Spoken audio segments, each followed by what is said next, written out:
Wat sal jy maak as daar 'n man by jou werk opdaag of net daar verbyloop waar jy besig is om te werk?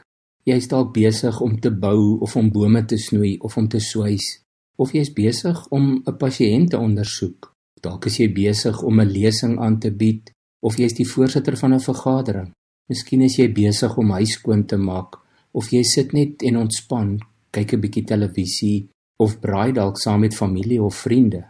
Of jy is besig om te oefen vir die volgende Eysterman kompetisie, of jy bak brood, of jy skilder, of jy is besig om die besigheid se boeke te probeer balanseer.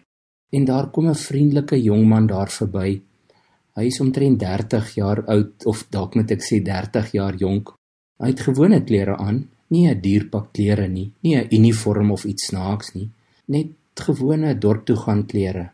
Hy's baie vriendelik, en daar is iets effens bekend aan sy gesig, maar jy weet jy ken hom nie.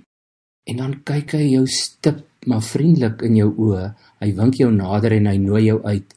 Kom saam met my. Jy kyk om, net om seker te maak hy praat met jou. Hy sê, ja jy, en hy noem jou op jou naam en nooi weer, kom saam met my. Wie ek? Ja jy. Maar waarheen, om wat te doen? Jy sal natuurlik huiwerig wees, maar tog is daar in jou binneste 'n warm gevoel, 'n veilige gevoel, amper 'n opwinding, so asof die man jou met 'n onsigbare tou nader trek. Wie is u, vra jy, en wat moet ek kom doen? En dan kom sy antwoord, ek is Jesus van Nasaret, en ek wil hê jy moet jou ou lewe verruil om van nou af soos ek te lewe. In Markus 1 vers 18 het ons gelees, toe iets soortgelyks gebeur het met Simon en Andreas, het hulle onmiddellik hulle nette gelos en Jesus gevolg. Daardie woord gelos is die Griekse woord aphentes, en dit beteken eintlik ook om iemand te versaak of iemand in die steek te laat. Daar was geen huiwering by hulle nie. En in vers 20 het ons gelees dat Jakobus en Johannes dieselfde gedoen het, eintlik nog meer.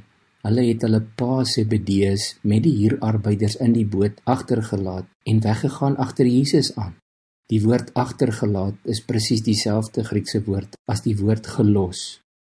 Hierdie 4 manne het hulle lewe gelos om agter Jesus aan te gaan. Nou van ons gaan daar net 'n baie klein persentasie wees wat ons huidige werk of ons lewe fisies moet agterlaat om in 'n beroep voltyds vir die kerk of die koninkryk te gaan werk.